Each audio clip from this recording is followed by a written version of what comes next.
Hello guys, boost your career में आप सभी का बहुत बहुत स्वागत है। मैं रितेश आप सभी को अपने चैनल एक आत्मकथा ऐसे भी में बहुत बहुत स्वागत करता हूं।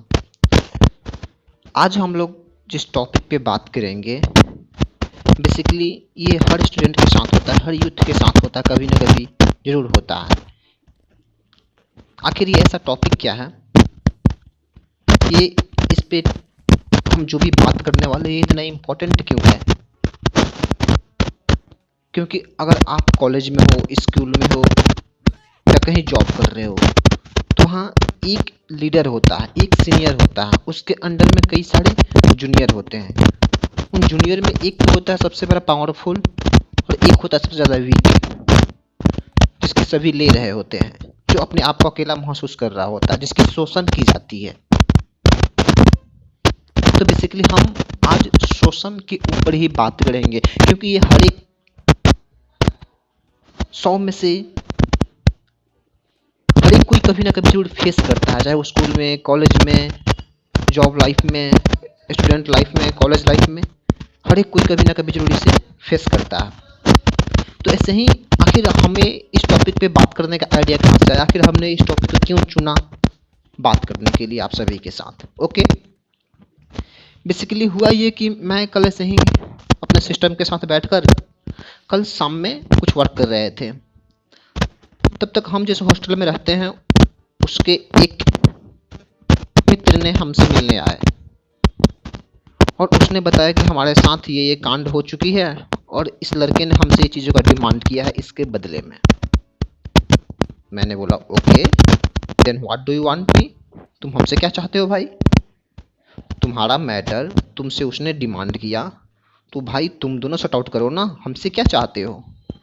तो उस लड़के के साथ समस्या ये थी कि वो चीज़ों को समझना नहीं जानता था, सिचुएशन को मैनेज करना नहीं जानता था। वो बातचीत, पर्सनालिटी हेल्दी था, पर्सनालिटी हाइट फाइट सब कुछ ओके था,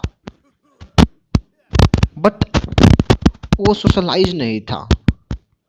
सबके साथ बात करता था लेकिन सब उसके ले रहे होते थे, सब उसके मजाक बना रहे होते थे और वो अपना खुद का भी मजाक बना रहा होता था। तो हमसे आकर क्या बोलता है कि देखो ना यार, क्या हमें कोई प्रॉब्लम है क्या? नहीं बताओ ना, अगर क्या हमें कोई प्रॉब्लम है क्या? मैंने शौक हुआ, मैं समझ गया कि इसकी प्रॉब्लम क्या है, क्या जानना चाहता है। मैंने बोला कि ये बताओ कि तुम हमसे क्या सुनना चाहते हो? तुम जो सुनना चाहते हो हम बोल देंगे। अगर तुम हाँ सुनना चाहते हो तो बोल देंगे हाँ तुम्हें ये प्रॉब्लम है। अगर तुम ना सुनना चाहते तब ना भी बोल देंगे कि नहीं तुम्हें कोई समस्या नहीं है, तुम ठीक हो। तो उसने बताया कि मैं लोगों के साथ बातचीत करने में कंफर्टेबल फील नहीं करता हूँ, क्योंकि मैं जो लड़का था जो इस हॉस्टल में हमारे एक मित्र की तरह है, वो बोला कि हम इस हॉस्टल में आने से पहले किसी और हॉस्टल में थे, वहाँ भी मेरे साथ लड़के ऐसे ही करते थे, मेरी मजाक बना रहा होते थे, 10-15 सब बच्चे मिल गए और मेरी ले रहे हैं। मैंने बोला ओके। तो सोचा, उसने बोला कि आखिर ये सब क्यों होता है मेरे साथ? मैंने बोला ठीक है, और सच बताऊं तो मुझे अच्छा लगता है जब कोई मुझसे आके सब चीज़ों के विषय में राय करता है, डिस्कस करता है। मैं बोलता हूँ ठीक है, मैं इसके विषय में इतना ही समय, आधे घंटे ही बात करूँगा। आधे घंटे में तुम्हें अगर सब कुछ समझ में आ जाती है तो हम फिर कभी इसके मैटर में दोबारा बात ही ना करेंगे, क्योंकि बार बार बात करना टाइम वेस्ट होता है। हम एक बार ही बात करेंगे और तुम्हें बारीकी से चीज़ों को ऑब्जर्व करना होगा, समझना होगा। उसने बोला ओके। तो हुआ ये कि उसने बताया कि मैं सोशलाइज नहीं हो पाता हूँ, मैं दोस्तों के साथ बातचीत तो करता हूँ लेकिन उसकी मीनिंग बदल जाती है, सब मेरा मजाक बनाने लगते हैं। मैंने बोला भाई पहले तू ये समझना बंद कर दे कि तुझ में कोई प्रॉब्लम है। उसने बोला मतलब? मैंने बोला भाई तू पहले अपने आप को कॉन्फिडेंट तो फील कर, हर एक किसी के अंदर कुछ ना कुछ प्रॉब्लम है, मेरे अंदर भी है, उसके अंदर भी है, उसके अंदर भी है, हर एक किसी के अंदर कुछ ना कुछ प्रॉब्लम है। तुम्हारे अंदर ये प्रॉब्लम है, कोई बात नहीं, इसे ठीक कर ली जाएगी, इसमें कौन सी बड़ी बात है? पहले तो ये समझ लो कि हाँ ये ठीक हो सकती है, कोई बड़ी बात नहीं है, इसे हम ठीक कर सकते हैं। आज जिनसे तुम शर्मा रहे हो, डर रहे हो, जो तुम्हारी ले रहे हैं, उनसे कांटेक्ट बंद कर दो। वो कौन है चूतिए? कंटिन्यू है कौन जो तुम्हारी ले रहा है, तुम उनको दे रहे हो? जो तुम्हारी ले रहे हैं उनसे कांटेक्ट बंद कर दो। उनको बोलो कि भाई तुम हमारी इस तरह से मजाक बना रहे हो, मुझे अच्छा नहीं लगता। अगर इम्पोर्टेंट नहीं है उनसे दोस्ती रखना, मित्रता रखना, छोड़ दो। नहीं समझ रहे हैं तो तुम्हें किसी ऐसे इंसान से दोस्ती करो जो तुम्हें रिस्पेक्ट करे, जो तुम्हें समझे। और तुम्हारा ऐसे ही ये लोग शोषण करते रहे, तुम्हारा ऐसे ही मजाक बनाते रहे, तो तुम्हारा confidence continuous day by day गिरता जाएगा, गिरता जाएगा। और ये बहुत लड़कों के साथ होता है, बहुत बच्चों के साथ होता है, स्कूल लाइफ में, कॉलेज लाइफ में, जॉब में भी। मैंने फिजिकली इन चीज़ों को देखा है, महसूस किया है। मैंने इन चीज़ों को फिजिकली महसूस किया है, देखा है चीज़ों को, चाहे स्कूल लाइफ में हो। स्कूल लाइफ में तो हम लोग भी खूब मस्ती करते थे, कॉलेज लाइफ में भी, जॉब लाइफ में मैंने भी इन चीज़ों को खुद महसूस किया है।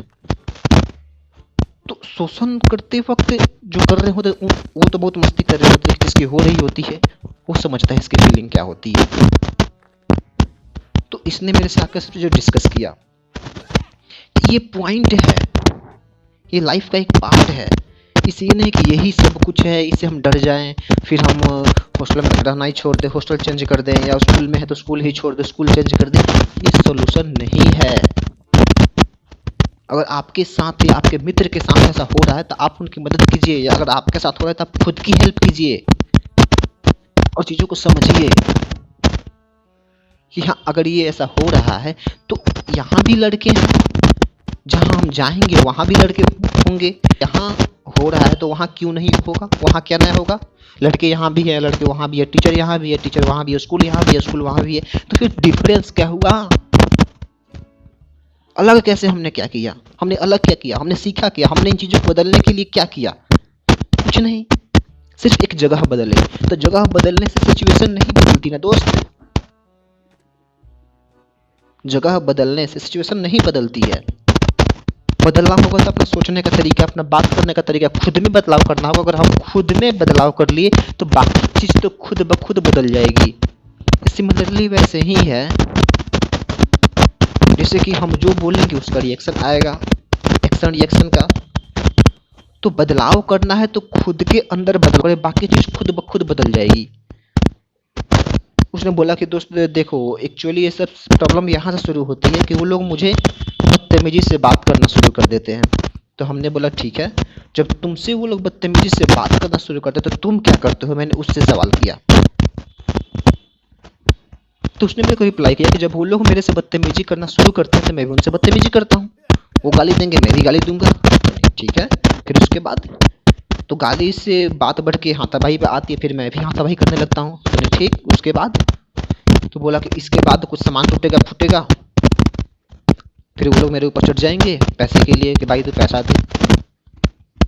मैंने बोला ओके। फिर इसके बाद तो बोला कि ऐसे ही धीरे धीरे बात बढ़ती रहती है, बढ़ती रहती है, और वो लोग फिर हमें कुछ सामान टूट फूट जाएगा, पैसे का डिमांड करेंगे, और पैसे हमसे धमका धमका के, डरा डरा के पैसे लेते रहते हैं ऐसे ही। तो ये एक शोषण है। अगर हम पैसे ना दिए तो हमें और डराएंगे, धमकाएंगे, फैमिली तक बात जाएगी। तो ये सब ऐसे बात बढ़ती जाएगी, बढ़ती जाएगी, बढ़ती जाएगी। शुरू कहाँ से हुआ? बदतमीजी से बात करने से। पहुँच कहाँ तक गया? तो जो प्रॉब्लम शुरू हो रही है तो उस प्रॉब्लम के बेस पे काम करो ना। हमने समझा, हमने चीज़ों को देखा कि हाँ प्रॉब्लम हो रही है, बदतमीजी से बातचीत करने से, यानी बातचीत सही तरीके से ना करने से प्रॉब्लम की शुरुआत हुई है। तो हम यहाँ वर्क करेंगे ना कि वहाँ काम करेंगे? जब सब कुछ बिगड़ चुका, सामान टूट चुका, पैसे का डिमांड कर रहे हैं, वहाँ काम करने से कोई भी फायदा नहीं होगा। हम बेस पे काम करेंगे ना। प्रॉब्लम यहाँ थी कि हमने अच्छे से बातचीत नहीं किया। हमने इन से मैंने या उसने, तो उसका तो कंट्रोल मेरे पास नहीं है, लेकिन मेरा तो कंट्रोल पूरे पूरा मेरे पास है कि हम क्या बोले, क्या नहीं बोले, क्या सुने। इसका तो पूरा पूरा कंट्रोल मेरे पास है ना, उसका तो कंट्रोल नहीं, तो कुछ भी बोल सकता है। उसने बोला हाँ ये तो ठीक है। तो मैंने बोला भाई जब प्रॉब्लम यहाँ से शुरू हो रही है तो बेस पे काम करोगे तब तो जाके पीक पॉइंट तुम्हारा सही जाएगा ना। उसने बोला ओके, तो क्या करूँ मैं? उसने मेरे से पूछा। मैंने बोला भाई तू ऐसा कर वो लोग तेरे से बदतमीजी से अगर बात करते हैं तो तू उनको प्यार से बोल दे, भाई तू ऐसे बोल रहा है मेरे को सही नहीं लग रहा। ढंग से बात करनी है तो बात करो, अदरवाइज हमें तुमसे बातचीत नहीं करनी है। Is that clear? अगर तुम्हें हमसे सही तरीके से बातचीत करनी है तो बातचीत करो, अदरवाइज तुम हमसे बातचीत मत करो। स्पष्ट रूप से उसे समझा दो। तुम बुरा मत बोलो, तुम बुरा मत बोलो, तुम कोई भी अपना लफ्ज गंदा मत निकालो, क्योंकि मेरा मानना है, ये मेरा खुद का ओपिनियन है कि हर एक किसी के अंदर अच्छाई और बुराई दोनों होती है। तो हम अपना अच्छाई ना बाहर निकालेंगे, बुराई बाहर क्यों निकालेंगे? हम अपना हमारे अंदर भी अच्छाई है, उसको बाहर निकालेंगे तो आस फैलेगी। अगर हम बुराई बाहर निकालेंगे तो आसपास बुराई ही ना फैलेगी। जैसे हमारे पास एक अच्छा परफ्यूम है, अच्छा सुगंध वाला, एक गंदा सुगंध वाला परफ्यूम है, तो हम जो भी परफ्यूम से स्प्रे करेंगे तो जो निकलेगा वही ना फैलेगा। सिमिलरली वैसे ही है, हमारे अंदर से जो वॉइस निकल रहा है, जो हम बोल रहे हैं, जो निकलेगा वही ना आसपास के माहौल में फैलेगा। ये चीज़ें ना आप सुनोगे तो जो सुनेगा उस पर तो कुछ ना कुछ इम्पैक्ट पड़ा ना। तो जो इम्पैक्ट पड़ा वो अच्छा पड़ा या बुरा पड़ा, किस बात पर डिपेंड करेगा? कि हमने जो बोला उस बात पे डिपेंड करेगा ना ये। तो इन चीज़ों को थोड़ी सही से यूज करो। सबसे मेरा कि ऑलमोस्ट हर एक बातचीत से शुरू होती है और बातचीत से खत्म। हर एक प्रॉब्लम बातचीत से, और पूर्ण रूप से खत्म करने का तरीका भी, सॉर्ट आउट ये सुलझाना और ये सब डील करने में बात नहीं करना, उसे पूर्ण रूप से खत्म भी करना होगा तो बातचीत से ही खत्म होगी। इसके अलावा इसका कोई ऑप्शन नहीं। ठीक है दोस्त, तो आशा करते हैं आज का टॉपिक आपको पसंद आया होगा। फिर हम लोग बात करेंगे कल एक नए टॉपिक में। तब तक के लिए bye bye, love you all, take care.